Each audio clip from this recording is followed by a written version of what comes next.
오늘 말씀은 읽으신 것처럼 남편과 아내, 부부에 대한 말씀입니다. 어떤 분들은 원수로 들으시는 분도 계실 거예요. 부부를 원수라는 단어로 바꿔서 이렇게 보시는 분도 계실 겁니다. 인생을 살다 보면 정말 수많은 문제들이 찾아오는데 그 중에 정말 풀기가 너무나 어려운, 답이 없는 것처럼 느껴지는 문제가 있습니다. 부부의 문제입니다.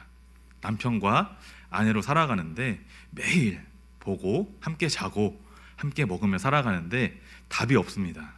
제가 가장 어려운 문제가 이 부부의 문제입니다. 처음에는 하늘의 별도 따줄 것처럼 그러고 달도 다 따다 줄 것처럼 그렇게 이야기합니다. 다 알면서 속아요. 또 정말 따다 줄 사람으로 믿어요. 그렇게 아내에게 사랑을 고백하고 시작합니다. 그런데 지금은 남편분들이요, 달랑 목숨 하나만 건지고 살아가고 있습니다. 현실입니다. 믿는 사람들이나 안 믿는 남편들이나 처지는 비슷합니다. 반대로 거짓말인 거 다 알면서도 진짜 슈퍼맨인 줄 알고 믿어주고 결혼한 시집 온 여인들이 있습니다. 아내들이죠. 사랑은커녕 고생만 시키고 했던 말과는 반대대로 보이게 하는 그 어려움 속에서 살고 있는 아내분들도 계실 겁니다. 제가 설교 전부터 아내분들 편에 서서 설교하는 것은 아닙니다. 중간에 서서 말씀에 의지해서 말씀을 나누려고 하니까요, 마음을 좀 삐딱하게 드신 분들은 중간으로 오시면 좋겠습니다. 저는 남편입니다. 저는 아내가 아니고 남편입니다. 저도 똑같이 시작했습니다. 첫 사역지에서 아내를 처음 만난 날 하나님이 마음을 주셨어요. 이 여자다. 정말입니다. 마음에 이루 말할 수 없는 평안함이 찾아왔습니다. 그래서 제가 하나님께 이렇게 고백했어요. 그 자리에서, 하나님, 그렇게 찾아도 없더니 여기 있네요. 인간적으로 아무리 해도 안 됐는데 여기 있었네요. 하나님이 하시는 거네요 라는 고백이, 그 자리에 서서 제가 처음 본 선생님들 앞에 문 열고 들어가자마자 그 고백을 했습니다. 하나님 앞에. 그럼 좀 달라야 되잖아요. 그러면 그죠? 달라야 되는데 똑같다는 거예요. 다 똑같아요. 기다려 했는데 차츰차츰 살아보니까요, 이상한 여자예요. 저희 아내가 와 있는지 모르겠는데요, 진짜로 이상한 여자더라고요. 안 맞아도 어떻게 안 맞죠? 죄송합니다. 더럽게 안 맞습니다. 제가 신혼 때 가장 많이 부딪혔던 일이 있었는데 제가 충격을 좀 심하게 받은 일이 있습니다. 아내는 분리수거를 안 합니다. 집에 페트병, 일반 쓰레기, 캔 뭐 이렇게 있잖아요. 거기서 먹었으면 넣으면 될 거를 다 일반 쓰레기에 넣는 거예요. 저희가 맞벌이를 하다 보니까, 맞벌이라고 하긴 그렇지만 아내도 일을 하다 보니까요, 제가 그걸 이제 집에서 월요일 날, 쉬는 날이 월요일이니까 하나하나 다 하다 보면 계속 나와요. 나만 하지? 막 이런 생각도 들고 비참해지는 거예요. 그래서 제가 어느 날 이제 빗장을 걸기로 마음을 먹고 강하게 얘기하기로 이제 마음을 먹었습니다. 참다가 이상한 여자지만 내가 오늘은 단판을 짓겠다라는 마음으로 아내에게 말했습니다. 아니, 왜 이걸 정리를 넣을 때 잘하면 되는데 왜 안 넣어? 제가 이렇게 말했습니다. 그러니까 아내가 이렇게 대답해요. 눈빛 하나 안 바뀝니다. 아니, 그거 한 번 더 못 해줘? 이러는 거예요. 제가 너무 화가 나갖고 참다가 얘기했는데 태연하게 이렇게 얘기하는 겁니다.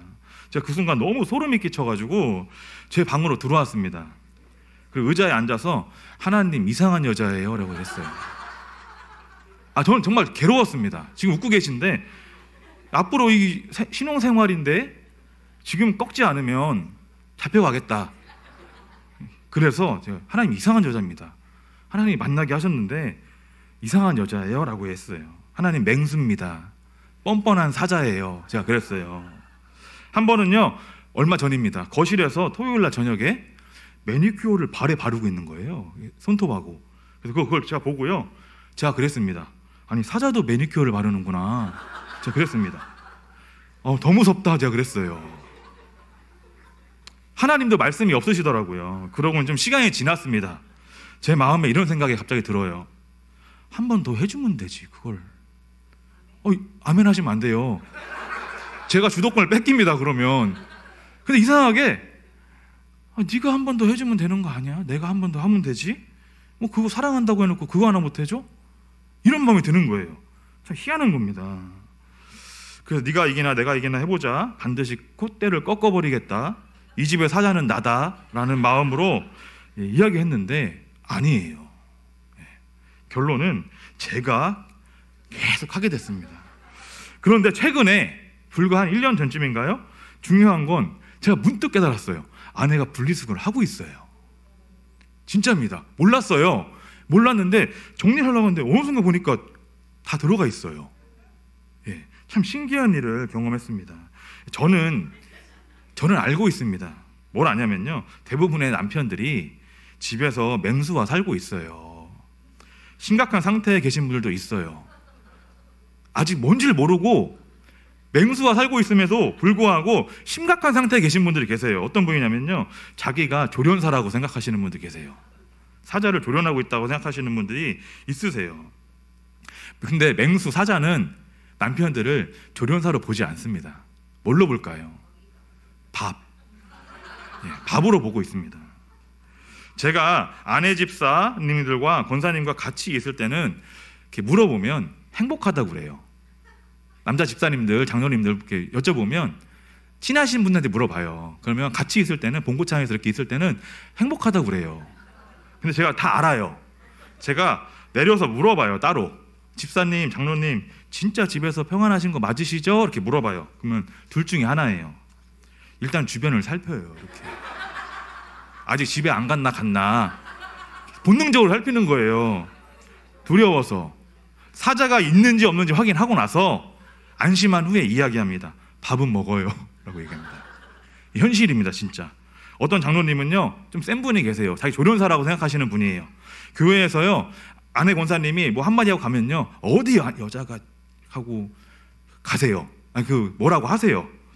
그러면 이 사자 권사님이 일단 가세요. 그냥 기분이 상해서 가세요. 근데 이 사자가 사라지고 나서가 문제예요. 장로님이 뭐라고 하시면요, 죄송합니다, 미쳤네, 집에 가서 어떡하지? 큰일 났다, 이렇게 자기도 모르게 고백을 하세요. 이게 현실입니다. 제가 전에 섬겼던 교회 부장님, 저희 부장님은요, 리모컨 만졌다가 혼났습니다. TV 보려고 이렇게 했다고 혼났습니다. 그런 정도로 두려움 가운데 살아갑니다. 사랑하는 남편 성도 여러분, 잔뜩 물리고 핥힘을 당하기 전에 기도하시기 바랍니다. 오늘 본문 7절을 함께 보겠습니다. 7절 함께 읽겠습니다. 시작. 남편들아, 이와 같이 지식을 따라 너희 아내와 동거하고 그를 더 연약한 그릇이요 또 생명의 은혜를 함께 이어받을 자로 알아 귀히 여기라. 이는 너희 기도가 막히지 아니하게 하려 함이라. 아멘. 아내는 사자가 아니에요. 여자예요. 사랑받고 싶어하는 여자라는 거예요. 연약한 존재가 여자라고 말씀하고 있습니다. 사랑받아야 되는데 남편이 처음과 다르게 변해 있으니까 사자가 되었다는 거예요. 기도하는 남편이 되시기를 바랍니다. 여러분들의 아내들은 생명의 은혜를 함께 이어받고 누릴 여자들이라는 거예요. 그렇게 알고 귀히 여기라 라고 말씀하고 있습니다. 결국 사자와 살지, 여자와 살지는 남편이 정하는 거예요. 근데 기도가 그 역할을 해준다라고 말씀해 주고 있습니다. 좀 더 보겠습니다. 더 구체적인 것을 알 수가 있습니다. 나는 과연 아내를 사랑하고 있는지 알 수 있는 본문이 있습니다. 7절 하반절입니다. 제가 읽겠습니다. 이는 너희 기도가 막히지 아니하게 하려 함이라 라고 말씀합니다. 이 말씀을 묵상해 보면 이 말이 됩니다. 기도가 없는 남편은, 기도 못하고 있는 남편은 아내를 사랑하지 못하고 있다는 겁니다. 아니, 사랑할 수가 없다고 뚝 잘라서 이야기하고 있는 겁니다. 그저 인간적으로만 사랑할 뿐이죠. 기도하지 않는 남편들은 세상 남편들의 방식을 따라가고 있는 겁니다. 이 땅에서 사는 날만큼만 아내를 사랑하기로 마음 먹은 사람들의 모습이라는 겁니다. 스스로는 영원한 사랑이라고 말하잖아요. 또 거짓말이에요. 영원한, 너와 나의 사랑은 영원한 사랑이야 라고 이야기하지만 죽는 그 날까지만 사랑하겠다는 게 현실입니다. 우리는 세상의 남편들과는 다릅니다. 2장 25절의 말씀과 같습니다. 함께 2장 25절의 말씀을 읽어보겠습니다. 시작.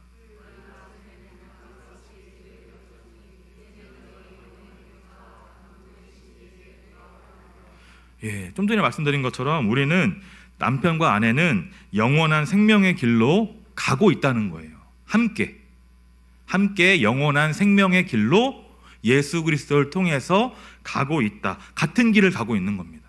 세상 사람들은 사는 날까지만 가는 막다른 길에 나아가고 있지만 우리 믿는 하나님 안에서 남편과 아내로 지음받은 사람들은 영원한 길, 막힘이 없는 길로 함께 동행하고 있다는 겁니다. 이 말씀이 정말 우리 여러분들에게 귀한 말씀이 되기를 소망합니다. 여러분, 하나님께서 짝지어 주신 아내를 사랑하시기를 바랍니다. 여러분들의 아내는 생명의 은혜를 함께 이어받을 자라는 것을 한시도 놓치지 마시기를 바랍니다. 같은 길로 가고 있는 사람임을, 정말 귀한 사람임을 마음에 담았으면 좋겠습니다. 같은 길로 간다는 것은 도착지도 같다는 말씀이에요. 영원한 아버지가 계신 곳으로 함께 동행하고 있다는 것을 명심하길 바랍니다. 그럼 언제까지 나는 이 여자와 살아야 하나? 생이 짧은데 난 언제까지 이 여자와 계속 살아야 하나? 이런 생각하지 마시기를 바랍니다. 스스로 괴롭히는 거예요. 스스로를 괴롭히고 있는 삶이 되는 겁니다. 답이 없습니다. 어떤 분들은 업보라고 생각하시는 분들이 있어요. 하나님을 믿으면서도 지금 아내를 만난 것 업보. 내가 그때 선택 잘못해서 이렇게 왔지. 이렇게 생각하시는 분들도 있다는 거예요. 아닙니다. 답은 하나님께서 주십니다. 아내를 사랑할 수 있는 능력은 하나님께 있음을 아시기 바랍니다. 남편 여러분, 이와 같은 남편이 되시기를 바랍니다. 2장 21절부터 제가 읽어드리겠습니다. 이를 위하여 너희가 부르심을 받았으니 그리스도도 너희를 위하여 고난받으사 너희에게 본을 끼쳐 그 자취를 따라오게 하려 하셨느니라. 그는 죄를 범하지 아니하시고 그 입에 거짓도 없으시며 욕을 당하되 위협하지 아니하시고 오직 공의로 심판하시는 이에게 하나님께 부탁하시며 친히 나무에 달려 그 몸으로 우리 죄를 담당하셨으니 이는 우리로 죄에 대하여 죽고 의에 대하여 살게 하려 하심이라. 그가 채찍에 맞음으로 우리가 나음을 얻었나니. 이 말씀이 이와 같이입니다. 오늘 본문에 남편에게 말할 때 이와 같이라고 기록되어 있고 아내에게 말할 때 이와 같이라고 기록되어 있다는 겁니다. 동등하게 보는 겁니다. 똑같은 뜻 안에서 살으라고 우리에게 말씀해 주고 있습니다. 사랑하는 성도 여러분, 이와 같은 남편은 기도하는 남편입니다. 하나님께 기도가 열려있는 남편입니다. 기도하는 남편에게 하나님의 은혜를 베푸십니다. 그 은혜는 아내를 사랑할 능력입니다. 더럽기만 한 죄덩어리인 내가 죄가 없으실 뿐만 아니라 거짓 또한 없으시고 부당함을 넘어서는 억울함 속에서도 말로 할 수 없는 그 비참함 속에서도 나를 향한 사랑으로 내 죄를 담당하신 예수 그리스도, 죄에 대해 죽고 의에 대하여 살게 하시기 위해 채찍에 맞음으로 내가 나음을 얻게 하시는 예수 그리스도의 사랑, 바로 그 기도하는 남편들만이 이와 같은 예수 그리스도의 사랑을 받을 수 있다라는 겁니다. 기도할 때 하나님이 이 능력의 은혜를 베푸신다라는 겁니다. 여러분, 함께 읽은 베드로전서가 어떤 책인지 아시죠? 네로 황제가 이 로마 내에 있는 성도들에게 핍박을 가했을 때 베드로가 그 현장에 있었습니다. 보니까 이 로마 안에서만 벌어지고 있던 박해가 로마 밖으로 번질 것 같았어요. 베드로가 너무 두려운 나머지 이 소아시아, 지금 터키 땅에 1장 1절에 기록되어 있는 곳들에 편지를 쓴 겁니다. 박해가 번질 것 같으니까 다른 곳에 있는 터키 땅에 있는 성도들에게 사랑을 편지를 보낸 겁니다. 그 내용이 로마 안에 있는 성도들은 히브리서에 기록이 되어 있고 바깥에 터키에 있는 성도들에게는 이 베드로전서가 기록되었다는 겁니다. 이런저런 아내의 모습과 단점들 때문에 말도 안 되는 허무맹랑한 생각들 속에 있지 마시기를 바랍니다.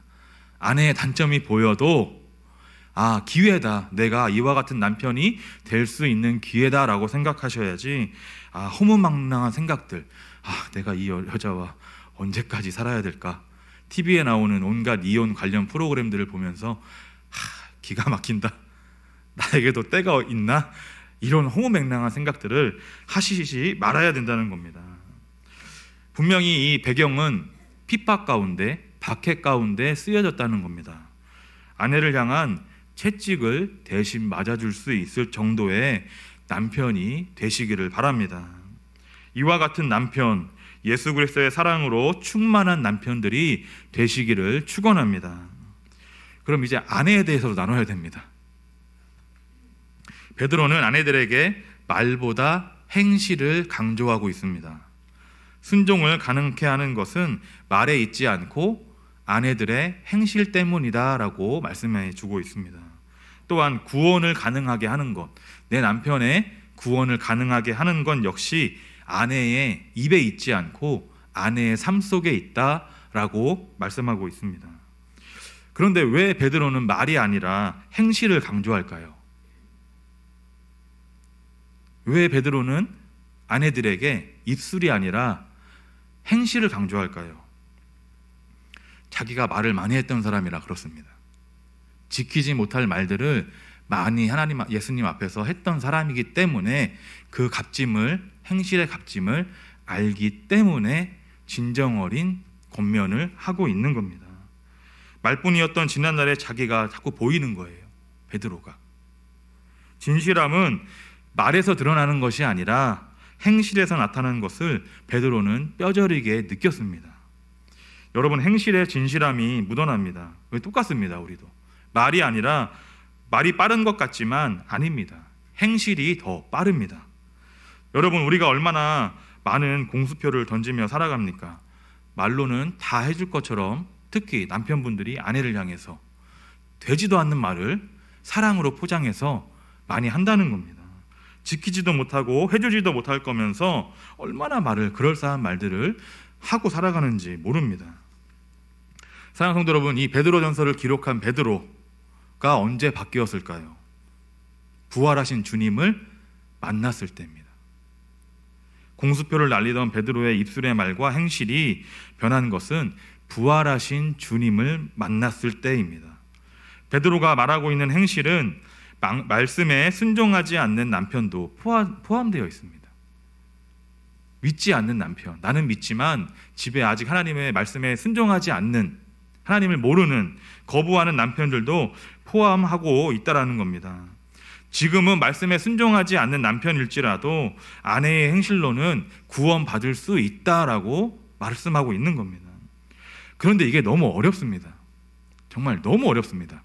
우리 아내분들 너무 버거울 때가 많으실 거예요. 믿지 않는 남편을 두신 분들, 정말 버거운 일이라 인내하기가 하나님 때로 너무 버겁습니다 라고 눈물 흘리시는 분들도 계실 거예요. 저는 잘 압니다. 저희 가정도 저희 어머니 때문에 뒤집어졌습니다. 온전히 예수 믿는 집으로 어머니 때문에 바뀌었습니다. 근데 그 과정을 다 들여다보면 영적 전쟁이에요. 정말 말도 안 되는 시험과 싸움들이 가장 많았습니다. 말씀에 순종하지 않는 남편으로 인해서 버거움 속에 있는 분들이 계실 거예요. 남편으로부터 받는 고난과 어려움들이 있으실 거예요. 정말 다양하게 있으실 겁니다. 말씀에 순종하지 않는 남편 때문에 인내의 시간을 보내고 계신 분들도 계실 거예요. 절망 가운데 사로잡혀 있는 분들도 계실 거예요. 4절 말씀을 함께 보겠습니다. 함께 읽어보겠습니다. 시작. 오직 마음의 숨은 사랑을 온유하고 안정한 심령에 썩지 아니할 것으로 하라. 이는 하나님 앞에 값진 것이니라. 한 장 더 보겠습니다. 2장 20절 하반절도 붙드시기를 바랍니다. 2장 20절 말씀입니다. 함께 읽겠습니다. 시작.